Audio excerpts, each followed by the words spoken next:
तो भगवान विष्णु कहते हैं कि हम श्रेष्ठ है और ब्रह्मा जी कहते हैं कि हम श्रेष्ठ हैं। और दोनों में जब ये मैं श्रेष्ठ हूं कि मैं श्रेष्ठ हूं, इस बात को लेकर खूब बहस चली छिड़ गई। तो वो बहस पहले तो बातचीत होती है, फिर धीरे धीरे बहस, जब आप तर्क कुतर्क करोगे तो बहस बढ़ जाती है और धीरे धीरे फिर बोलचाल में आदमी फिर धीरे धीरे लड़ाई करना शुरू कर देता है। और लड़ते लड़ते बात इतनी बढ़ गई कि ब्रह्मा और विष्णु के मध्य में युद्ध हो गया, भयंकर युद्ध। और कई दिनों तक वो युद्ध चलता रहा। युद्ध चलते चलते तब अंत में ब्रह्मा जी को क्रोध आया और ब्रह्मा जी ने उसी समय अपना ब्रह्मास्त्र उठाया, नारायण ने अपना नारायण शस्त्र उठाया। और जैसे ही दोनों देव ने आपस में लड़ना प्रारंभ किया और लगा कि अब तो दोनों के लड़ने से महाप्रलय आ जाएगी, कि उसी समय भगवान शंकर सर्वप्रथम भगवान महादेव अग्नि स्तंभ के रूप में, जिसको अरुणाचल खंड कहते हैं, अरुण माने अग्नि, तो भगवान का जो प्रथम अवतार हुआ है महादेव, जो सर्वप्रथम संपूर्ण पृथ्वी भूभाग को फाड़ करके, और वो अग्नि लिंग जो था, अग्नि स्तंभ ऊपर आकाश और संपूर्ण ब्रह्मांड को छेदते हुए अनंत लोक को छेद कर ऊपर चला गया। इतना भयंकर तेज उस अग्नि स्तंभ से निकल रहा है, जो अग्नि लिंग है। ये स्थान वर्तमान में दक्षिण भारत के तमिलनाडु के तिरुवन्नामलई में, और तिरुवन्नामलई में महादेव अग्नि स्तंभ के रूप में प्रकट हुए हैं।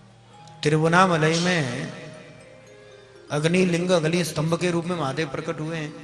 वो जगह अभी वर्तमान में हम लोग गए थे और रात्रि रहे, और पूरा जो पहाड़ है, अब तो वो पहाड़ के रूप में उसकी पूरी परिक्रमा हम लोगों ने करी। तो अग्नि स्तंभ के रूप में भगवान प्रकट हो गए। अब दोनों देवता आश्चर्यचकित हो गए कि हम श्रेष्ठ है, कि हम श्रेष्ठ है, पर हम श्रेष्ठ के बीच में तीसरा श्रेष्ठ कौन प्रकट हो गए, और जिसका ना आदि ना अंत पता। इन्होंने कहा कि देखो, जो इसका आदि अंत पता कर ले वही श्रेष्ठ। तो हंस पर बैठे ब्रह्मा जी और ऊपर की ओर गए, भगवान विष्णु नीचे खोदते हुए नीचे की ओर गए। ना आदि पता चल रहा है भैया, ना इनका अंत पता चल रहा है।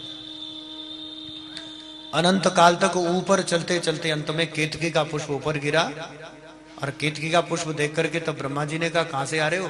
कहते ये तो पता नहीं, पर हम भी अनंत काल से नीचे गिर रहे हैं। एक केतकी का पुष्प महादेव की जटा में सुशोभित है, और दोनों देवताओं को लड़ते हुए देखकर शिवलोक से भगवान थोड़े हंसे, हंसकर जटा में थोड़ा झटका पड़ा तो केतकी का पुष्प जटा से नीचे गिरा। तो इन्होंने कहा कि देखो, तुम कह देना कि हमने इसका आदि अंत देख लिया है, तो कम से कम हम सर्वश्रेष्ठ जगत में सर्व पूजन्य हो जाएंगे, हर जगह सर्वत्र हमारी पूजा होगी। तो केतकी ने ये कहना, झूठ कहना स्वीकार किया, और केतकी का पुष्प लेकर ब्रह्मा जी आए, अंत में विष्णु भी आए। तो विष्णु ने कहा देखो भैया, उन्होंने सत्य कहा, विष्णु ने असत्य का आश्रय नहीं लिया। विष्णु ने कहा कि देखो, हमें तो आदि अंत पता चला नहीं। उन्होंने कहा हमें चला है ना, ये देखो हम केतकी का पुष्प लेकर आए, ये प्रमाण है केतकी का पुष्प। और जब इन्होंने कहा, केतकी ने जब झूठी गवाही भी दे दी, तो विष्णु ने सहज स्वीकार कर लिया कि तुम श्रेष्ठ हो। और जैसे ही विष्णु ने ब्रह्मा का पूजन करना प्रारंभ कर दिया, तो ब्रह्मा जी के इस असत्य उद्घोष के कारण, इस झूठ बोलने के कारण, उसी अग्नि स्तंभ से, वो जो लिंग है चिन्ह भगवान का शंकर जी का, तो उसी अग्नि स्तंभ से, उसी शिवलिंग से, उसी लिंग स्तंभ से भगवान पंचानन महादेव साक्षात भगवान रुद्र प्रकट हो गए। बोले शंकर भगवान की। और जैसे ही भगवान महादेव प्रकट हुए, तो प्रकट होकर भगवान शंकर ने कहा, ब्रह्मा तुम्हें लाज ना आई सत्य कहते हुए? उसी समय इनकी भ्रिकुटी से भैरव प्रकट हुए, और भैरव को कहा कि ये जिस मुख से इन्होंने असत्य कहा, ये मुख काट दो। तो 5 मुख के थे ब्रह्मा जी, पर जिस मुख से असत्य कहा, वो मुख तब भैरव ने शंकर जी का, वो शंकर जी के कहने पर, भैरव माने शंकर जी का अवतार है, उन्होंने 5वां मुख ब्रह्मा जी का काट दिया, और तब भगवान ने कहा कि देखो, सत्य कहने के कारण हे विष्णु नारायण, चारों युगों में पृथ्वी पर तुम्हारा सदा सर्वदा तुम्हारा सर्वत्र पूजन होगा।